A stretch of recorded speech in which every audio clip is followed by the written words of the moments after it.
আমাৰ সেন্সাস অপাৰেশ্যনৰ বিষয়ে প্ৰেছ কনফাৰেন্সৰ কাৰণে আপোনালোকক মাতি আনিছোঁ যাতে আমাৰ এই ডিষ্ট্ৰিক্টত সেন্সাসৰ বিষয়ে অলপ অৱগত আপোনালোকে কৰিব পাৰে। এতিয়া প্ৰথম কথা হ'ল আপোনালোকে জানে আমাৰ 2 তাৰিখ কালিৰ পৰা 2 তাৰিখৰ পৰা 16 তাৰিখলৈকে আমাৰ সেল্ফ সাৰ্ভে হ'ব। এই সেল্ফ সাৰ্ভে নিজেই সিটিজেনে নিজেই নিজৰ তথ্যটো দাঙি ধৰিব পাৰিব। আৰু সেইকাৰণে আমাৰ এতিয়া কালিৰ পৰা এটা ৱেবছাইট এটা খুলিব, ৱেবছাইট URL খুলিব। সেইটো হ'ল আপোনালোকে ইয়াত se.census.gov.in তাতে খুলিলে আপোনালোকে গোটেইখিনি পাই যাব। তাতে 34টা নম্বৰৰ পইণ্ট থাকিব, যেটো আপোনাৰ প্ৰযোজ্য। এই প্ৰযোজ্যখিনি আপোনালোকে তাতে সোমাই দিব লাগিব। আৰু এতিয়া ফ্ল' চাৰ্টটো মই অমুকেই কম। ইয়াতে সেল্ফ এনুমাৰেশ্যন হৈছে এইটো আমাৰ জনগণৰ কাৰণে এক প্ৰক্ৰিয়া, য'ত নাগৰিকে নিজেই নিজৰ ইনফৰমেশ্যনটো দিব পাৰিব। আৰু সেইটো নহয় যে আপুনি নভৰালে আমাৰ আপুনি থাকি যাব, এইটো নহয়। আৰু 17 তাৰিখৰ পৰা আমাৰ ইনিউমাৰেটৰসকলে ঘৰে ঘৰে গৈ পেলাই ইনিউমাৰেশ্যনটো কৰিব। আৰু তেতিয়াই আপুনি যেতিয়া সেল্ফ এনিউমাৰেশ্যন কৰিব, এটা ID জেনেৰেট হয়। সেই আইডিটো আপোনালোকে সেই ইনিউমাৰেটৰটো দেখুৱাব লাগে। যদি কিবা ফিগাৰটো অমিল হৈছে, তাতে চেক কৰাৰ আৰু সুবিধাটো আছে। এইখিনি আপোনালোকৰ সেইকাৰণে প্ৰথমে আমি চিম্পল এটা প্ৰচেছটো আপোনালোকক মই ক'ব বিচাৰিছোঁ। প্ৰথমে আপুনি se.census.gov.in খুলি ল'ব। খোলাৰ পিছত ইয়াতে 2 নম্বৰৰ আহিব, enter the head of household name, 10টা digit mobile number, email ID optional. এইটো ভৰাব লাগিব, name of the head of household. কিন্তু হেডটো এইটো পিছত চেঞ্জ কৰিব নোৱাৰে।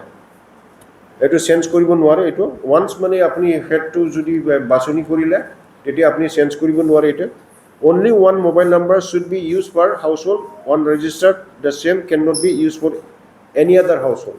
এটা হাউচহোল্ড কাৰণে এটা মোবাইল নাম্বাৰ আপুনি ল'ব লাগিব। বেলেগ হাউচহোল্ডৰ কাৰণে আপুনি মোবাইল এই মোবাইলটো আপুনি ইউজ কৰিব নোৱাৰিব। 3 নম্বৰত আহিলে আপোনাৰ লেংগুৱেজটো আপুনি বাছনি কৰিব লাগিব। আপুনি কি লেংগুৱেজটো এইটো বেছি ভাল পায়। তাৰপিছত আপুনি তাতে চিলেক্ট লেংগুৱেজ কৰিব। লেংগুৱেজো পিছত আৰু চেঞ্জ কৰিব নোৱাৰে। তাতে অপশ্যনত আহিব, যিখিনি লেংগুৱেজ পাব এইটো আপোনালোকে দিব। Select preferred language and enter OTP send to registered mobile number. তাৰপিছত 4 নম্বৰত আহিলে provide location details.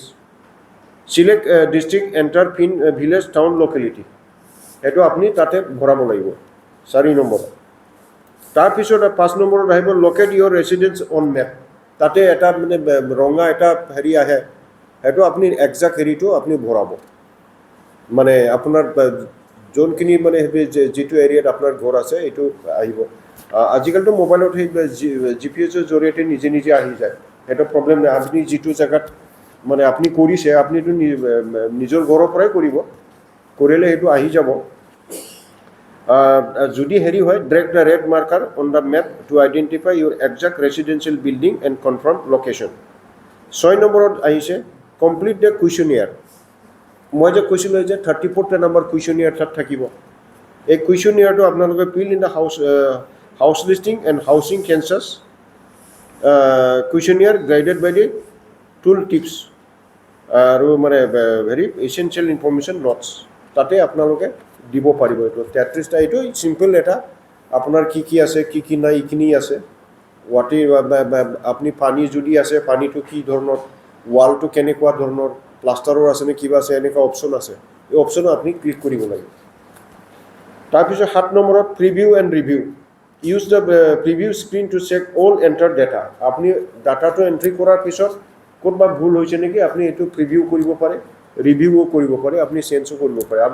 Until and unless আপুনি ছাবমিট নকৰালৈকে এইখিনি আপুনি কৰিব পাৰে। And you can edit entry, save a draft to submit later or submit finally. আপুনি সেইদিনাও কৰিব পাৰে, নহ'লে ড্ৰাফ্টটো চেভ কৰি পেলাই আপুনি থ'ব পাৰিব।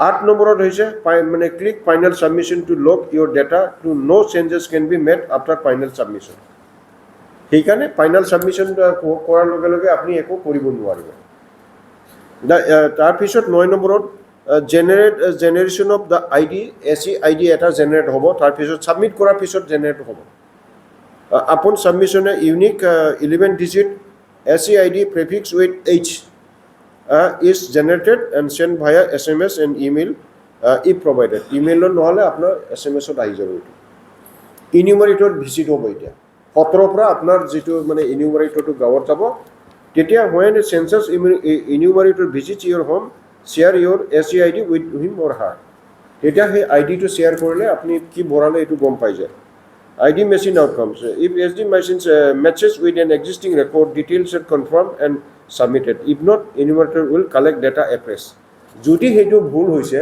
তথাপিও এটো enumerator এটো চেঞ্জ কৰিব পাৰে এটো এডিট কৰিব পাৰে আৰু নতুনকৈ আনি পেলাই হেতু কৰিব পাৰে তো সেইখিনি মানে সেইখিনি কাৰণে আমি এতিয়া যেটো কালিৰ পৰা হ'ব আপোনালোকক এই মানে সিম্পল প্ৰসেস এই প্ৰসেসটো যাতে আপোনালোকে এই প্ৰিন্ট মিডিয়া হওক আৰু ইলেক্ট্ৰনিক মিডিয়া হওক আপোনালোকক আজি ইয়াতে মাতি আনা হৈছে আমি যাতে মানে আমাৰ ডিস্ট্ৰিক্টত মানুহবিলাকে যাতে সহায় কৰে বা নিজে সহায় কৰে বা এনিউমাৰেটৰক সহায় কৰে সেইখিনি বস্তুটো মই অলৰেডি হেতু বিষয়ে আমাৰ BCDC চেয়াৰমেনবিলাকক মই ইয়াত মাতি আনি পেলাই এবাৰ এৱাৰ্নেছো কৰিলোঁ সিহঁতে নিশ্চয় গাঁৱত কৰিব মই দিছিলোঁ অলৰেডি কৰিছে চাগে আৰু আমাৰ এনিউমাৰেটৰ ট্ৰেইনিংবিলাকো মানে প্ৰায় কমপ্লিট হৈছে অকল বিজনেছ অলপ বাকী আছে বাকী আমাৰ সিডলি সাৰ্কেল আৰু বেংটল সাৰ্কেলটো কমপ্লিট হৈছে বিজনেছ আৰু দুদিনমান আছে নেকি দুদিনমান আছে 27 পৰা হৈছিলে 6 দিন মানে তাত ৰখা হৈছে গতিকে সেইখিনি আপোনাৰ কিবা সুধিব লাগিলে সিম্পল বস্তু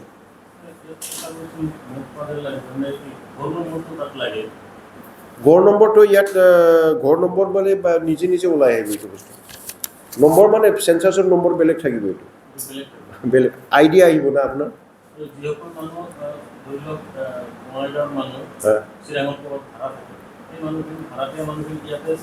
এতিয়া সেইটোৱে হৈছে এতিয়া মানে চেঞ্জ কৰিব নোৱাৰি বুলি কৈছে আমি য'ত আছে তাতেই দিব লাগিব ময়ো এতিয়া ইয়াতেই দিব লাগিব কথাটো সেইটোৱে মানে মই এটা প্ৰশ্ন কৰিছোঁ হয়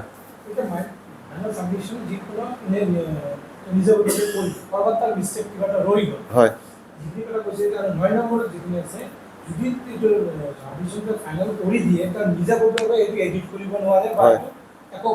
নোৱাৰে হয়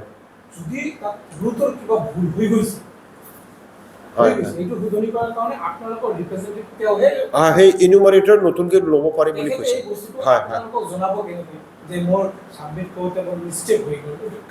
নহয় সেইটো ঘৰত যাব না সেই মানুহৰ ঘৰত ঘৰে যাব না ইনিউমাৰেটৰ আপুনি সেল্ফ ইনিউমাৰেটৰ নকৰিলেও একো কথা নাই ইনিউমাৰেটৰ নিজৰ কাম যাবই সময়খিনি বচোৱাৰ কাৰণে আমি কৰিব পাৰোঁ আপুনি নকৰিলে একো কথা নাই সেইটো নহয় যে ইনিউমাৰেটৰ আপুনি কৰাৰ লগে লগে সি ইনিউমাৰেটৰ নাযাব ই যাবই মানে দুটা কৰিছে দুটা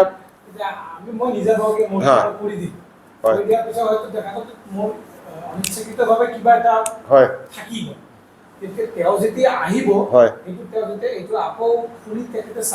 খুলি চাব এই আইডি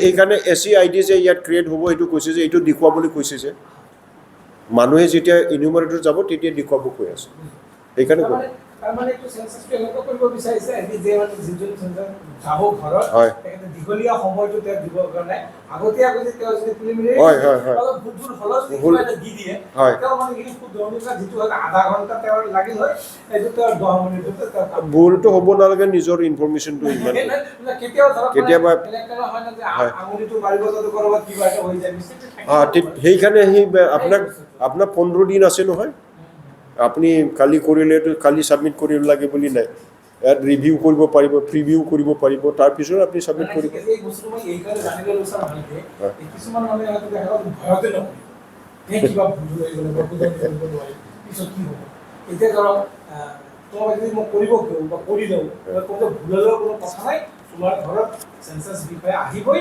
আৰু তোমাৰ সেইটো যদি কৰবাত তুমি ভুল কৰিলে তো কাৰেকশ্যন এই বস্তুটো মানে মই অলপ ভালকে জানিম হয় হয় আমি আমাৰ মনতে যদি কনফিউজ থাকি যায় তেতিয়া মানুহ সেইটোৱে স্যাৰ আমাৰ একটা কথা 5 নম্বৰ যেটো লোকেশনটো ট্ৰ্যাক কৰিব দিছে ৰিমোট এৰিয়াত ইন্টাৰনেট প্ৰব্লেম সেইটো মানে কেনেকৈ হ'ব স্যাৰ ইণ্টাৰনেট প্ৰব্লেমটো আমাৰ ইয়াতো হেৰি শ্বেডো এৰিয়া বুলি কয় শ্বেডো এৰিয়াটো নাই দেখোন শ্বিলঙত শ্বেডো এৰিয়া নাই এই আমি ইলেকশ্যনৰ গম পাওঁ না 4G 5G নেটৱৰ্ক পালে পাই এইটো হৈ যায় স্যাৰ আৰু 17 তাৰিখৰ পৰা স্যাৰ 15 ছেপ্টেম্বৰলৈকে হ'ব sir house list house list